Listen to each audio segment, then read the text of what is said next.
el ke nuori che chere no to kwany mun indie ke tin engar mo cha di 10 pan lera ka ler county ko ni ya di 10 je wa te ke tuor te che tur te ke glam ni te de ke let nang ke na bentiu en le mo ter ke je dul gor mo shala men John primary school en dul gor mo je ne da ke na en le de kwa yu kwa te company ya ko ke nang ke ne bentiu che ture yu tur ke che ke yu tur glam ni to de ke le to charan yu curve ke no en ngum nyu je na ko shi ne right in is bo we enje lo ke je ken wa din wa tuor wo den bina shing no ade right in enje ne power media ken wa tur bina ade right ke ba den en wun mono te mo je malar ken ko cha kur endul gor chal men jon wo je ne dakna cha kur wu ki de bili cha tur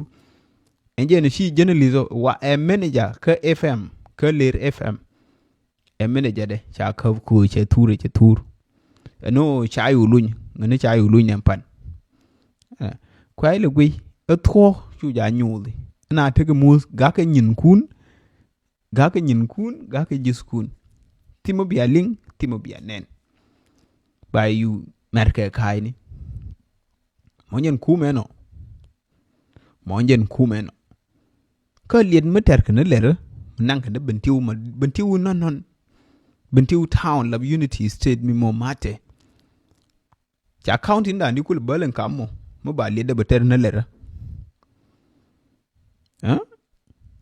ke che len meter ke gwa mo gwa ba len meter ke dul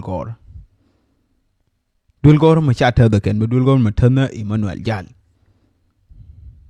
wa wada ken ko cha go dul gor cha ngaje ken ke te go te ro no re cha gor lan nur wo ni go ba da na ndor mo je ni cho ala ku meno je ni cho ala ku me ye ne ri war si o freedom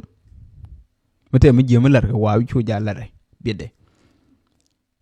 ka wa aken kwar te wa ba bu kum na kwar wa ba dor balar ka da ne ndor te ka tuta shi binna juba wa ga chabab dole kafkana ga tan wan wa shi bal te ka dol mi shu ala sibit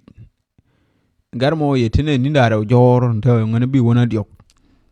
chewe wonen gwa lede te gwa ma lede tin chewe mar yaw ga dial mar ka kaf ka force recruitment na lar ka juba de ka nanga ko bede wonye na ko shinde ni cha kolo de ni jahani cha kolo changu ulele ken kuma juba chike ben chamain diali te wishara nga diali wa oje me chai oje gwila du ke jeli jal bai kaf ay mon sijin bai kwen ka gade ba yurar be ka ba bia o kor ko nde chi wolo de la no bani nyi wa shabab kwa dunie mate gadu mishibal mani yen ne dial wa mate gadu mishibal ngai je ya kafu ji juba cha kafu ji juba gorgo de nang akobo aja wa ona karma khang nye ke doi mai karma ti mungai he a moy ne je mai ke kaki pa o yor kor ngam de ngi ne o yende en ken wa liu loro e dia da det ko shinde ro bar tio onde til ken de monje ne shabab ya wotiero dun en ne shi kai te gat ngwande ci bal ana kambal dien enje nu pek na o ya je wi shar bai kaf